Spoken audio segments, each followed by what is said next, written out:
Lotxaren horma, apartheidaren pareta, mila modu gauza bera esateko. Israelgo gobernua Palestinan eraikitzen dabilen hormak, palestinarren eskubideak urratzen dituela. Mahmoud Hussein, Almazarako alkatea izateaz gain, hormaren eraikuntzari erresistentzia egiteko helburuaz sortu den koordinakunde herrikoiaren batzordeko ordezkaria ere bada. Batzorde hau, Zisjordaniako okupatutako lurraldeetan honezkero existitzen ziren erresistentzia batzordeetako kideek osatzen dute, haien indarrak bateratzea erabaki baitute. Hori bai, argi utzi nahi izan dute, batzorde honek ez duela izaera politikorik. Horrekin batera, biolentzia alde batera ustea erabaki zuten hasieratik. Horren ordez, sormenaz baliatzen dira okupazioari aurre egiteko.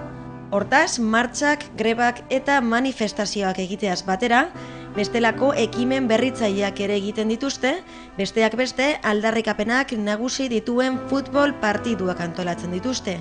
Esan bezala, hainbat dira batzorde honek hormaren eraikuntzari aurre egiteko antolatzen dituen ekimenak, eta asko dira ere, ekimen horietan Israelgo soldaduen indarkeria jasan behar izan duten palestinarrak ere. Berak helarazitako datuen arabera, 26 bat lagun hil dira, garatu dituzten ekimen ezberdinetan eta beste 100 zaurituak izan dira. Batzorde honen helburua ideia politikoak alde batera utzita, okupazioaren kontrako borrokan indarrak batzea da. Batzorde honetako ordezkaria den Mahmoud Husseinik argi dauka, hormak palestinarren eskubideak urratzen dituela. Palestinarrak garen aldetik eskubide osoa dugu okupazioari erresistentzia egiteko. Gainera, indarrean dagoen nazioarteko legearen arabera, okupazioa jasan behar duen pertsona orok eskubidea du erresistentzia egiteko. Palestinan gertatzen ari dena, okupazio hutsa baino askoz gehiago da. Apartheid sistema baten aurrean gaude. Izan ere, ez digute uzten munduaren beste aldera pasatzen. Gure lurra bada ere, ezin ditugu erabili mundu horren atzean dauden errepideak, gure errepideak ere izanik. Beraz, argi eta garbi, apartheid sistema baten aurrean gaude. Hortaz, kontzeptu honen esanahia ezagutzen duten guztiei zuzentzen gara orain. Hego Afrikan bizi duten egoera ezagutzen duten guztiek. Ameriketan ere. Garai batean beltz eta zurien artean bizi izan den egoeraren berri dutenek.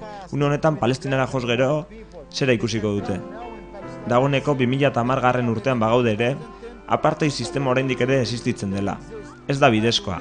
2010 urtean gaude, globalizazioa nagusi da, eta mundu osoa ondo komunikatuta dago. Baina hori bai, jendeak oraindik ez daki zer gertatzen ari den Palestinan. Nekazariek ezin dituzte haien lurrak landu, emakumeek ezin dituzte haien seme-alabak ospitaletara eraman, ikasleek ezin dituzte haien ikasketak burutu unibertsitatetan. Beraz, zelan esan dezakegu gizarte demokratiko batean bizi garela. Also the students can't reach their schools and universities. So how come we are saying that we are living in a democratic world? Horma palestinarrentzat txarra izateaz batera, ilegala ere bada bere zanetan. Baiestapen hau egiteko orduan, nazioarteko legeari egiten diomen, 2004 urteko uztailaren 9 indarrean sartu zen Ginebrako 4. hitzarmenaren 59. artikuluari hain zuzen ere. Israelgo gobernuak bere aldetik, segurtasun arrazoiak aipatzen ditu, hormaren eraikuntza justifikatzeko. Izan ere, azken honek aditzera emandakoaren arabera, hormak Palestinako talde terroristen erasoetatik babesten du Israel. Hala ere, Mahmoud Husseinik benetazko arrazoiak beste batzuk direla baiestatzen du. First of all, if Israel want to defend their people from the Palestinians, between brackets, they can build the wall and the borders if they want. Arresia segurtasun arrazoiak direla eta eraikitzekotan 77ko barreran eraikiko zuten. Izan ere, horixe bera da Israel eta Palestina banatzen dituena. Hala ere, errealitatea oso bestelakoa da. Arresia lerro berde deritzonaren barruan murgiltzen da, eta beraz Palestinako lur zati handia hartzen du. Hortaz, honekin zera lortzen da. Palestinarrak haien artean sakabanatzea.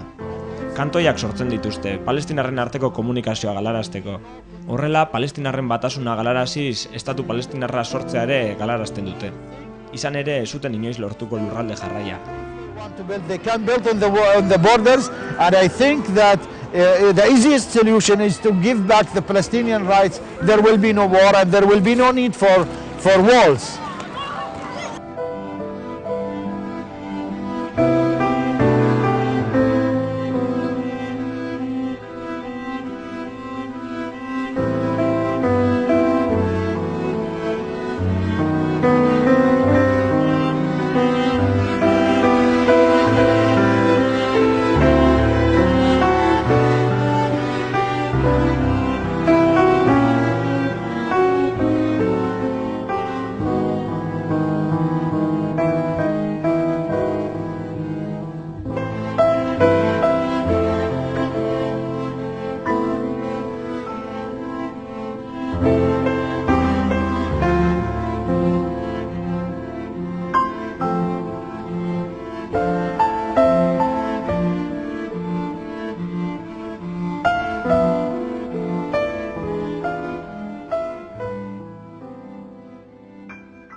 Horrekin batera, errealitate gordina agerian uzten dituzten istorioak ere kontatu dizkigu.